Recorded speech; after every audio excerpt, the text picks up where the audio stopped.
नमस्कार बच्चों, गणित की कक्षा में एक बार आपका फिर स्वागत है। हम कर रहे थे 9.1 प्रश्नमाला, तो इसमें 8 तक प्रश्न हमने कल हल किए थे। आज हम लेते हैं 9वां प्रश्न। तो इसमें हमें 3 शीर्ष दे रखे हैं और ये सिद्ध करना है कि ये एक समबाहु त्रिभुज के शीर्ष हैं। तो बच्चों, समबाहु त्रिभुज होता है जिसकी तीनों भुजाएं समान होती है, अर्थात हम इन तीनों भुजाओं की लंबाई ज्ञात करेंगे तो वो तीनों समान आएगी। तो हम दूरी सूत्र से इनकी लंबाइयां ज्ञात करेंगे और वो तीनों बराबर आएगी, तो ये सिद्ध हो जाएगा कि ये समबाहु त्रिभुज के शीर्ष हैं। तो पहले की तरह हम पहले भुजा ए बी निकालेंगे। भुजा ए बी ज्ञात करने के लिए हम क्या करेंगे, ए और बी शीर्ष लेंगे। तो ए हमारे पास है ए कोमा ए और b हमारे पास है -a माइनस ए। तो हम यहाँ पर हमेशा लिखते हैं x1 y1 और दूसरे को लिखते हैं x2 y2। तो हम दूरी सूत्र से ए बी भुजा ज्ञात करते हैं। तो ए बी बराबर आपके पास होगा, दूरी सूत्र लगाते हैं। तो दूरी सूत्र आपका होता है x2 माइनस x1 का वर्ग प्लस y2 माइनस y1 का वर्ग। तो यहाँ सावधानी से हम क्या करते हैं, इनके मान रख देते हैं। तो पहले रखते हैं x2।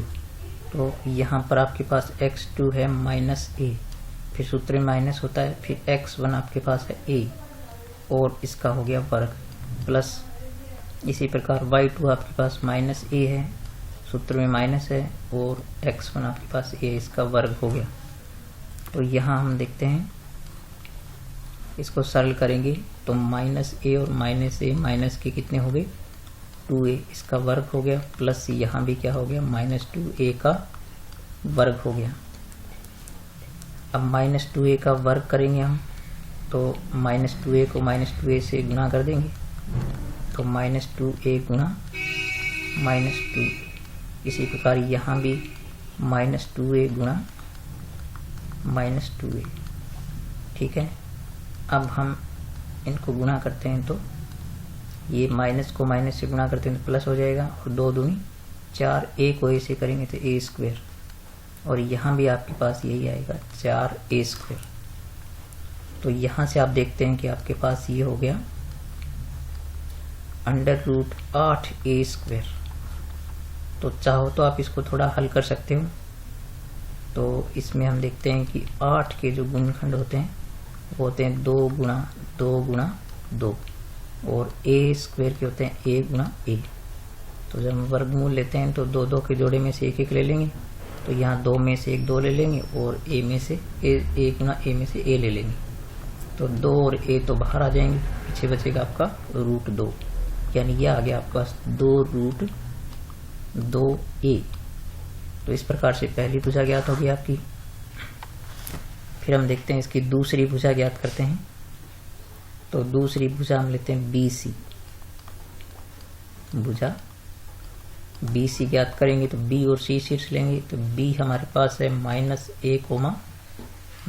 -a और C हमारे पास है -√3a √3a।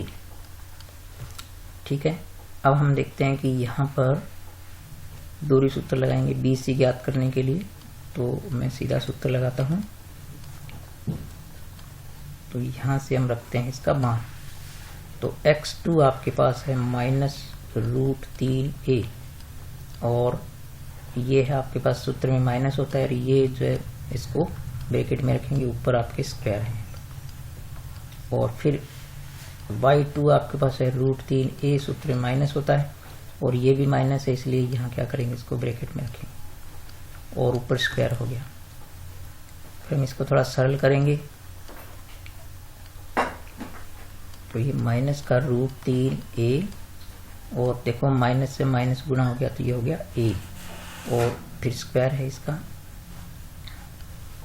फिर प्लस में आपके पास है यहाँ पर √3a और यहाँ हम देखते हैं कि माइनस, ये माइनस गुणा होकर क्या हो जाएगा +a और इसका वर्ग है। अब हम यहाँ पर जो है प्रॉपर्टी लगा देंगे सर्वसमी का जो है वो a प्लस बी का होल स्क्वायर और a माइनस बी का होल स्क्वायर। तो यहाँ बच्चों आप जानते हैं कि a प्लस बी का होल स्क्वायर प्लस या माइनस का हो तो क्या होता है a स्क्वायर, और प्लस हो तो प्लस होता है, माइनस हो तो माइनस 2ab होता है, और प्लस में आपके पास क्या होता है b स्क्वायर होता है। तो यहाँ ये सूत्र लगाते हैं अपने। तो यहाँ बच्चों लगेगा a माइनस बी वाला, ठीक है। तो यहाँ लगाएंगे तो पहले होगा a स्क्वायर, तो a स्क्वायर करेंगे तो इसका वर्ग हो जाएगा √3a का स्क्वायर, फिर माइनस होगा 2 इंटू पहला पद √3a गुणा a, और प्लस में दूसरे पद का स्क्वायर a स्क्वायर हो जाएगा। इसी प्रकार इसमें प्लस वाला लग जाएगा, तो प्लस वाला लगाएंगे तो प्लस में आएगा आपके पास √3a स्क्वायर, और प्लस में 2 और √3a इंटू a, और प्लस में आपके पास ये हो जाएगा b स्क्वायर यानी a का वर्ग। ठीक है बच्चों, अब इसको थोड़ा सरल कर देते हैं। तो सरल करेंगे तो इसमें √3a का स्क्वायर करेंगे तो इसका रूट और स्क्वायर दोनों कैंसिल हो जाएंगे, तो ये आ गया 3a स्क्वायर, और यहाँ से आपके पास हो गया 2√3 और a को a से गुणा करेंगे तो हो गया a स्क्वायर, और प्लस में आपके पास है a स्क्वायर। ठीक है बच्चों, प्लस में आपके पास ये जो यहाँ पर है वो हो जाएगा 3a स्क्वायर, जैसे ये हुआ था उसी प्रकार ये हो जाएगा। ये प्लस में आपके पास है 2√3a और प्लस में हो गया a स्क्वायर, ये पूरा स्क्वायर रूट में है। अब बच्चों यहाँ से ये पद प्लस माइनस का है और ये प्लस का कैंसिल हो गया, तो 3 और 1 4 और 3 7 और 1 8a स्क्वायर हो गया, तो ये आ गया आपके पास 8a स्क्वायर। इसकी तरह इसको हल करेंगे तो ये भी आपके पास क्या आएगा 2√2a आएगा। ठीक है, दूसरी भुजा ज्ञात होगी आपकी। अब हम करते हैं तीसरी भुजा AC। तो भुजा AC निकालने के लिए आप क्या करेंगे, भुजा AC निकालेंगे तो a लेंगे, a आपके पास है a, और C आपके पास है -√3a और √3a। तो इसमें दूरी सूत्र लगा देंगे। तो नेक्स्ट स्लाइड में चलते हैं।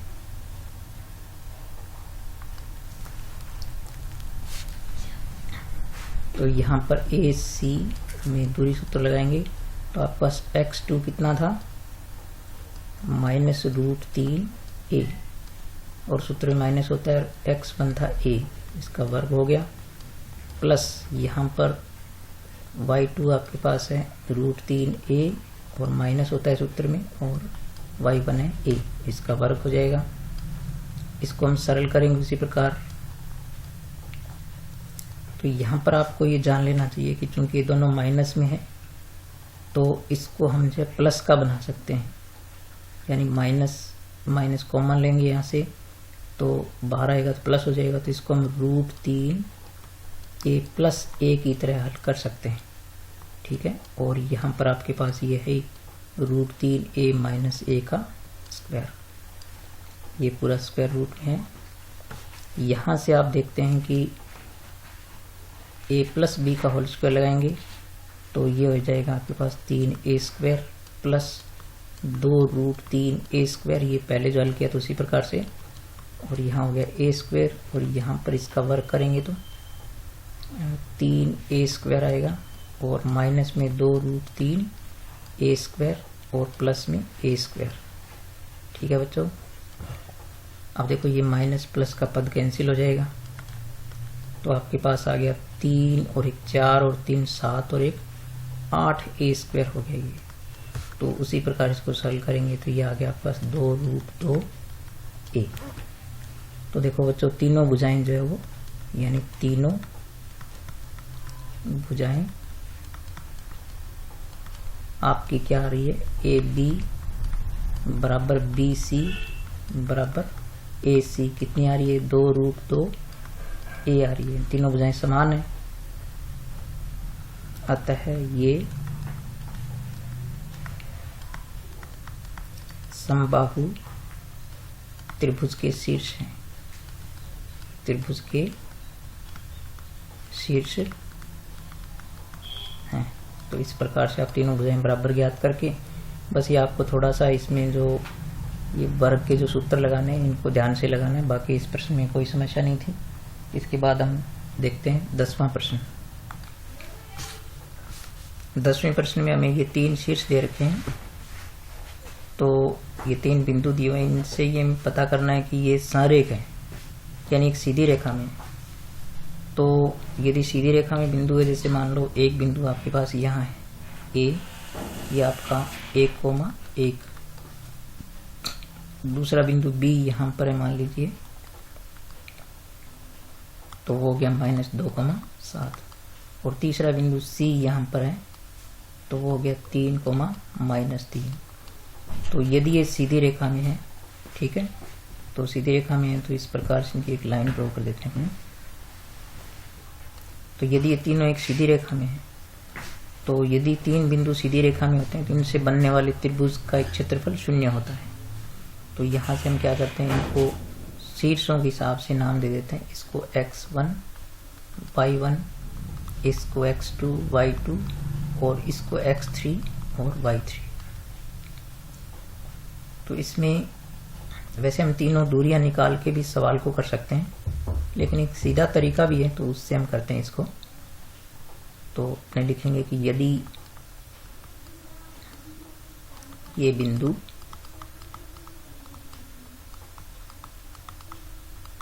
संरेख है, तो ये संरेख होगा, तो सीधी रेखा में होंगे तो त्रिभुज बनेगा नहीं, यानी उसका एक क्षेत्रफल 0 होगा। तो क्या होगा, त्रिभुज का क्षेत्रफल बराबर क्या होगा, 0। तो ये त्रिभुज के क्षेत्रफल का एक ये सूत्र आपको याद रखना पड़ेगा। तो इसमें 1/2 इंटू x1, और यहाँ पर होता है y2 माइनस y3, प्लस यहाँ पर है x2, फिर होता है y3 माइनस y1, और यहाँ पर होता है x3 और y1 माइनस y2। तो इस ये बराबर क्या होगा, 0। ठीक है, ये 0 आना चाहिए। ठीक है, इसको इसका आंसर क्या आना चाहिए, 0 आना चाहिए। तो हम इसका आंसर निकाल के देखते हैं क्या आता है। तो इसमें बच्चों इसको थोड़ा याद रखना ये है कि देखो इसमें आप ये देख सकते हैं कि 123, 231 और 312, यानी आप इसको ऐसे याद रख सकते हैं 123, ठीक है, और 231 और 312। ठीक है, इस प्रकार से आप इसको याद रख सकते हो सूत्र को। तो अब इसमें एक एक करके हम मान रखते हैं। तो 1/2, तो x1 आपके पास देखो क्या है, यहाँ से इन चीज़ों को मैं लिखता हूँ। x1 के आपके पास 1, तो वहाँ से आप देखेंगे कि ये मैं कहाँ से लिख रहा हूँ। फिर y2 माइनस y3, तो 7 माइनस, यहाँ माइनस है, और y3 भी आपके पास -3 है, तो ये हो गया -3। तो इसको ब्रैकेट में बंद करते हैं यहाँ पर। फिर प्लस में x2 आपके पास है -2, तो ये हो गया -2, और ये यहाँ से y3 आपके पास कितना है, -3, यहाँ माइनस है, और फिर y1 आपके पास है 1। ठीक है, तो ये हो गया। इसी प्रकार से आपके पास x3 जो है वो 3 है, तो y1 आपके पास कितना है, 1 है, और ये -7। ठीक है, आप भी देखो यहाँ पर 1/2, ये आपके पास हो गया 1 है, गुणा में कोई नहीं लिखेंगे इसको, तो 7, ये माइनस और माइनस गुणा के क्या हो गया, तो ये हो गया आपके पास 7 + 3। और यहाँ से आप देख सकते हैं कि -3 और -1 -4 हो गए। -4 को जब -2 से गुणा करेंगे तो ये आएगा 8 प्लस का, और यहाँ से आपके पास देख सकते हैं कि 3, 1 में से 7 गए -6, तो यह आ गया आपके पास -6 × 3 = 18 है। तो इस प्रकार से आप देखें कि यहाँ भी 1/2 इंटू ये 18 हो गए प्लस के, ये तीनों प्लस के हैं, माइनस के भी कितने हो गए 18। तो इस प्रकार 1/2 इंटू 0 यानी क्या आ गया 0 आ गया। तो त्रिभुज का क्षेत्रफल 0 आ रहा है, अतः संरेख है। तो इस विधि से आपको क्या है कि ये एक छोटा सा सूत्र याद करना पड़ेगा आपको, तो ये आराम से हल हो सकते हैं। तो अतः संरेख है। और यदि आप इसको उस विधि से करना चाहते हैं, ठीक है, तो यदि दूसरे मेथड से करना चाहते हैं तो इसकी दूसरी जो है विधि,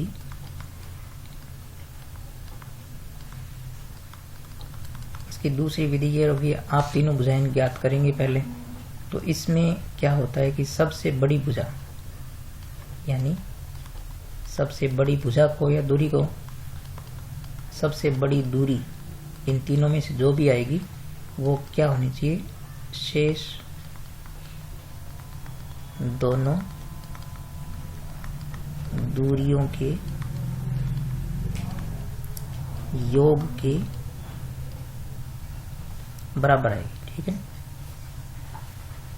तो सबसे बड़ी दूरी जो आएगी वो इन दोनों के योग के बराबर आएगी। जैसे सपोज कीजिए आपके पास यदि एक दूरी मान लो 10 आती है सबसे बड़ी, और एक मान लीजिए 4 आती है, दूसरी 6 आती है, तो इस प्रकार से 10 बराबर क्या हो जाता है 10 हो जाएगा। तो इस प्रकार से सिद्ध हो जाएगा कि ये संरेख है। तो इसमें जो भी आती है वो आप हल करके आपको निकालनी पड़ेगी, उससे पता लगेगा, लेकिन ये तरीका ही है इसका। ठीक है, अब हम देखते हैं इसका 11वां प्रश्न।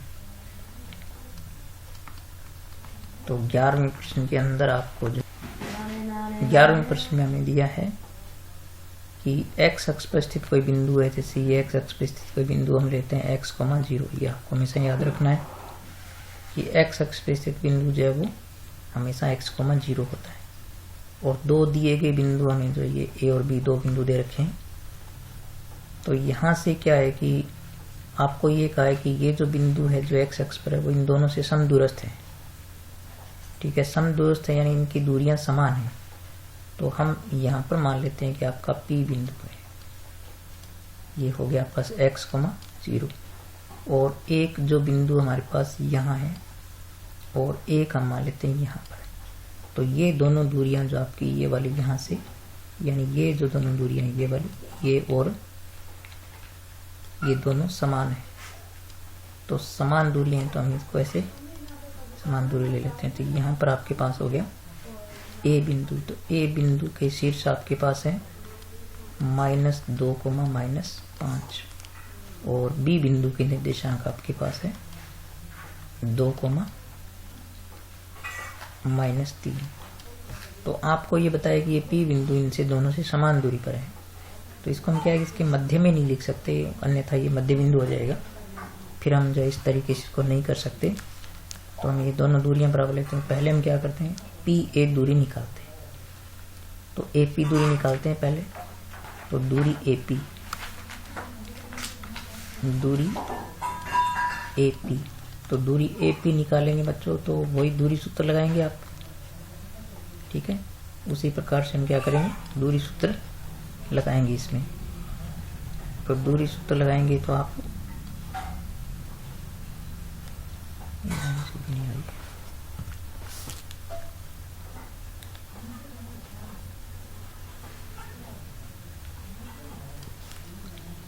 तो दूरी सूत्र लगाएंगे तो ये देखो AP, तो ये x2 y2 हो गया और ये x1 y1 हो गया। तो x2 और ये हो गया x1। तो x2 हमारे पास x है, फिर सूत्र में माइनस होता है, और यहाँ पर आपके पास क्या है -2, इसका वर्ग हो गया।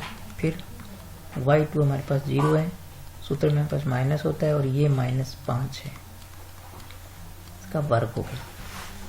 तो इस प्रकार से आप यहाँ देखें कि यहाँ पर जो है वो x और ये माइनस को माइनस से गुणा करेंगे तो ये प्लस हो गया, तो ये वर्ग हो गया, प्लस यहाँ पर माइनस को माइनस से गुणा किया तो ये 0 + 5, और 0 + 5 क्या होता है 5 ही होता है। तो यहाँ पर हम वही a + b का होल स्क्वायर लगा देंगे। तो यहाँ पर हमारे पास आएगा x², फिर दोनों के गुणा का दुगुना 4x, और प्लस में आएगा 2 का वर्ग हो गया 4। ठीक है, अब हमें पता है कि 0 + 5 5 होता है, 5 का वर्ग हो गया 25। तो इस प्रकार से आप देखें कि यहाँ पर ये हल होकर के इस प्रकार आ गया आपके पास x² प्लस के 4x और प्लस का हो गया 29। अब हम दूरी BP ज्ञात करेंगे, तो दूरी BP ज्ञात करेंगे तो BP में सूत्र लगाएंगे, B और P को लेकर के इसको और इसको लेकर लगाएंगे, तो ये x2/2 और ये x1/1। तो इस प्रकार से ये हो जाएगा आपके पास x-2 और ये हो गया इसका आपके पास हो गया 0 -3 और इसका वर्ग। तो इसमें x-2 का वर्ग लगा देंगे आप, यानी a - b का होल स्क्वायर वाला। तो x² माइनस का 4x और प्लस में 4 और यहाँ पर ये +3 हो जाएगा, +3 का वर्ग कितना होगा 9। तो यहाँ पर आपके पास ये आ गया x² माइनस 4x प्लस का 13। तो अब चूंकि आपको ये बताया है कि ये दोनों दूरियां बराबर हैं, तो चूंकि AP बराबर किसकी है, AP बराबर BP दिया है। ठीक है, ये बराबर दिया, बराबर रख देते हैं। तो बराबर रखेंगे तो आपके पास AP क्या है, x² प्लस में 4x और प्लस में 29 और BP क्या आपके पास, BP आपके पास है x² माइनस 4x और प्लस में 13। अब दोनों और वर्ग कर दो, दोनों और वर्ग करने पर, तो दोनों और वर्ग करेंगे तो ये वर्गमूल के चिन्ह हट जाएंगे। तो x² प्लस में कितना आ गया 4x और प्लस में हो गया 29 और x² माइनस 4x और प्लस में हो गया 13। तो यहाँ से क्या है कि ये पद यहाँ से कैंसिल हो जाएंगे। तो इस प्रकार से आपके पास ये बचेगा 4x और यहाँ से पक्षांतरण करके हम लाएंगे 4x, तो ये प्लस का हो जाएगा और यहाँ से आपके पास है 13 प्लस का और इस तरफ से पक्षांतरण करेंगे तो माइनस का 29। तो इस प्रकार से 8x बराबर हो गया माइनस का 16। तो x बराबर इस प्रकार से हो गया माइनस के 16/8, यानी आ गया आपके पास माइनस का 2, 8 दूनी 16। तो इस प्रकार से x का मान आपके पास क्या हो गया माइनस का 2। अतः x अक्ष पर स्थित बिंदु क्या हुआ, बिंदु आपके पास हो गया P यानी -2,0, अर्थात x की वैल्यू क्या आ गई आपके पास -2। इस प्रकार से हल करेंगे। इसी प्रकार से बच्चों 12वां जो प्रश्न है आपका, तो 12वें प्रश्न में भी बिल्कुल इसी प्रकार की स्थिति आप खुद हल करेंगे उसको। तो 12वें प्रश्न में आपको क्या दिया है कि वो y अक्ष पर बिंदु है। ठीक है, बिंदु P जो है वो क्या है y अक्ष पर है। तो y अक्ष पर जो बिंदु होता है वो 0, y, ये कहाँ है y अक्ष पर। आप उसी प्रकार से इसकी भाषा लिखें। ठीक है, और आपको एक बिंदु जो दिया A, दूसरा दिया B, तो ये तो यहाँ से दूरी उसकी भी बराबर है। तो यहाँ से हम क्या करते हैं, दोनों दूरियां बराबर ले लेंगे यहाँ से। तो यहाँ पर हो गया आपके पास A और यहाँ पर हो जाएगा B। तो ये दोनों दूरियां आपके पास क्या है यहाँ पर बराबर है। तो यहाँ पर जो है वो 12वें प्रश्न के अंदर आपको -5, -2 दिया है। ये दिया आपको -5, -2 और B बिंदु आपको दिया है 3,2, ये दिया 3,2। तो ये दोनों दूरियां बराबर, तो आप उसी प्रकार क्या करेंगे AP ज्ञात करेंगे। ठीक है, पहले आप AP ज्ञात करेंगे, फिर आप क्या करेंगे BP ज्ञात करेंगे और फिर AP को किसके बराबर रख देंगे, BP के बराबर रख देंगे और इसी प्रकार ठीक इसी प्रकार से आप हल करेंगे तो आपके पास इसमें y की वैल्यू आ जाएगी। ठीक है, तो y मान ज्ञात कर लेंगे। तो ये खुद प्रश्न आप ट्राई करना। और इसके बाद हमारे पास बचते हैं 13, 14, 15 प्रश्न। तो उनको नेक्स्ट पार्ट में करेंगे। ठीक है बच्चों, आज के लिए इतना ही। ये प्रश्न आप ध्यान से करें और इनको बार बार करके देखें।